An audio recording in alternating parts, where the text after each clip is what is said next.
ओम नमो भगवते वासुदेवाय नमः। स्वागत है आप सभी का मेरे YouTube चैनल पर। आज मैं आपको श्रीमद् भागवत गीता के तीसरे अध्याय की बहुत ही सुंदर कथा सुना रहा हूँ। प्रतिदिन इस कथा का श्रवण करना चाहिए। भगवान श्री कृष्ण कहते हैं कि प्रिय, जन्म स्थान में एक जड़ नामक ब्राह्मण था जो कौशिक वंश में उत्पन्न हुआ था। उसने अपना जातीय धर्म छोड़ करके बनिए की व्रति में मन लगाया।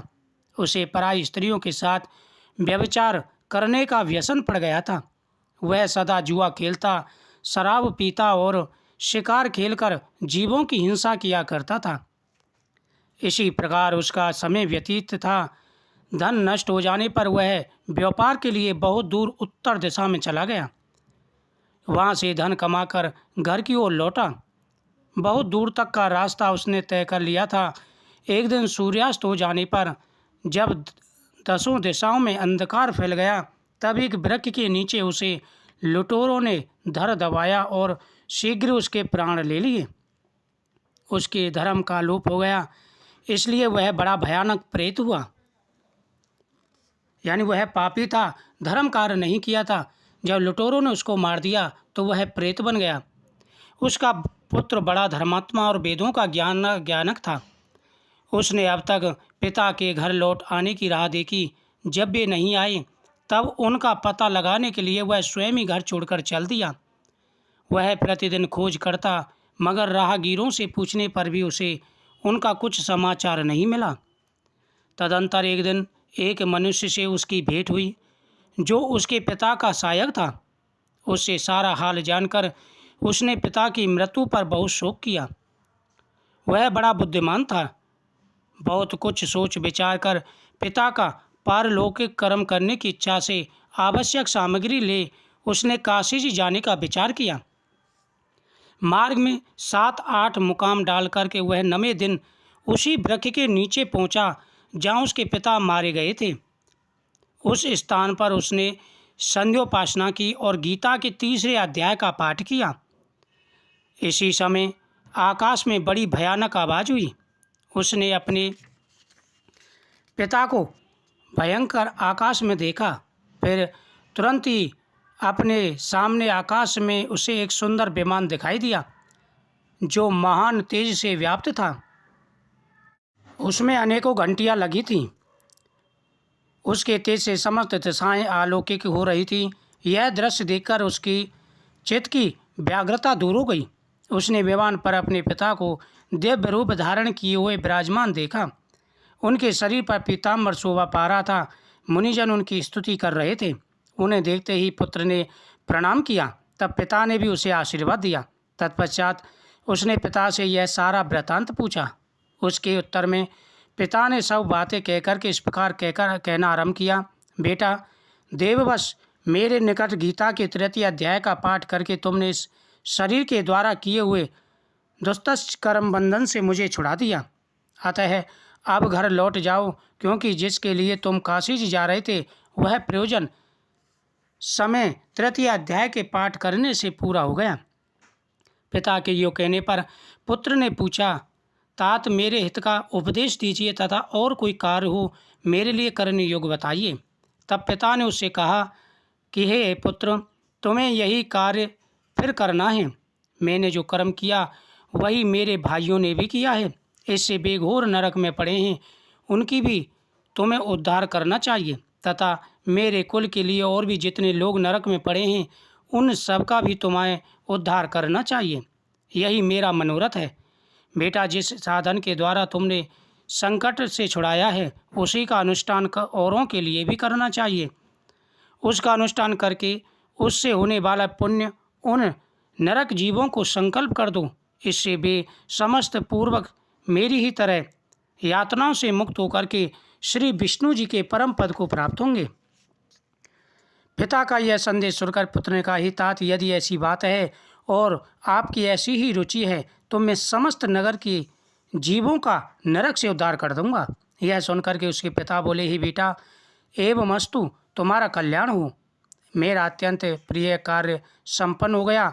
इस प्रकार पुत्र को आश्वासन देकर उसके पिता भगवान विष्णु के परम धाम को चले गए तत्पश्चात वह भी लौटकर जन्म स्थान में आया और परम सुंदर भगवान श्री कृष्ण के मंदिर में उनके समक्ष बैठकर पिता के आदेशानुसार गीता के 3रे अध्याय का पाठ करने लगा। उसने नरक की जीवों का उद्धार करने की इच्छा से गीता का जनित पाठ करना प्रारंभ कर दिया। इसी बीच में भगवान विष्णु के दूत यातना भोगने वाले नरक की जीवों को छुड़ाने के लिए यमराज के पास गए। यमराज ने नाना प्रकार के सत्कारों से उनका पूजन और कुशल पूछी। वे बोले, धर्मराज, हम लोगों के लिए सब ओर से आनंद ही आनंद है। इस प्रकार सत्कार करके पितृलोक के सम्राट परम बुद्धिमान यम ने विष्णु दूतों से यमलोक में आने का कारण पूछा। तब विष्णु दूतों ने कहा, यमराज, शेष शैया पर शयन करने वाले भगवान विष्णु ने हम लोगों को आपको पास संदेश देने के लिए भेजा है। भगवान हम लोगों के मुख से आपकी कुशल पूछते हैं और यह आज्ञा देते हैं कि आप नरक में पड़े हुए समस्त प्राणियों को छोड़ दें। अमित तेजस्वी भगवान विष्णु का यह आदेश सुनकर यम ने मस्तक झुकाकर उसे स्वीकार किया और मन ही मन सोचा। तत्पश्चात मंदोत्मत नरक के जीवों को नरक से मुक्त देखकर उनके साथ ही वे भगवान विष्णु के वास स्थान को चले। यमराज श्रेष्ठ विमान के द्वारा क्षीर सागर जा पहुँचे। उसके भीतर कोटि कोटि सूर्यों के समान कांतिमान नील कमल दल के समान श्याम सुंदर लोकनाथ जगत गुरु श्री हरि का उन्होंने दर्शन किया। भगवान का तेज उनकी शैया बने हुए शेषनाग के फणों की मड़ियों के प्रकाश से दुगना हो रहा था। वे आनंद युक्त दिखाई दे रहे थे। उनका हृदय प्रसन्नता से परिपूर्ण था। भगवती लक्ष्मी अपनी सरल चित्तवन से प्रेम पूर्वक उन्हें बार बार निहार रही थीं। चारों ओर योगी जन भगवान की सेवा में खड़े थे।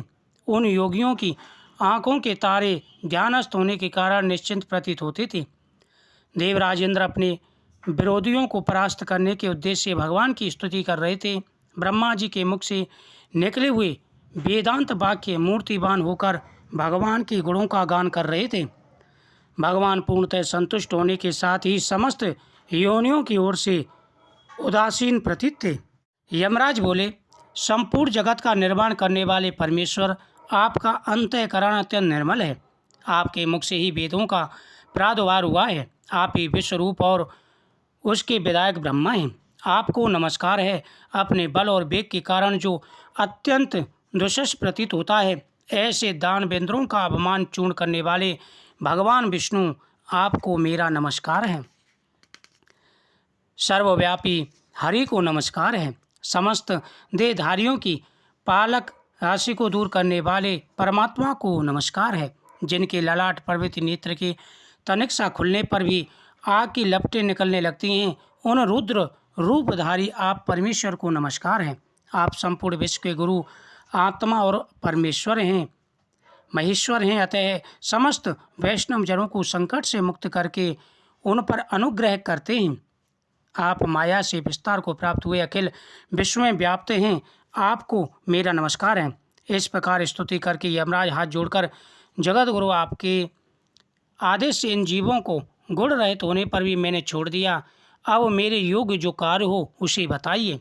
उनके यों कहने पर भगवान मधुसूदन मेघ के समान गंभीर वाणी द्वारा मनो अमृत से रस से सींचते हुए बोले, धर्मराज, तुम सबके प्रति समान भाव रखते हुए लोगों का पाप से उद्धार कर रहे हो।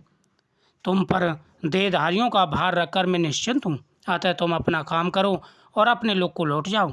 यो कहकर भगवान अंतर ध्यान हो गए। यमराज भी अपनी पुरी को लौटाए। तब वह ब्राह्मण अपनी जाति के और समस्त नगर के जीवों का नरक से उद्धार करके स्वयं भी श्रेष्ठ विमान पर बैठकर विष्णु लोक को चला गया। ओम नमो भगवते वासुदेवाय नमः। प्रतिदिन इस अध्याय का पाठ श्रवण करना चाहिए।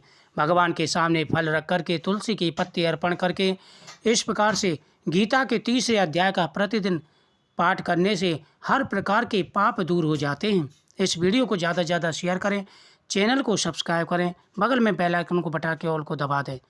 ओम नमो भगवते वासुदेवाय नमः।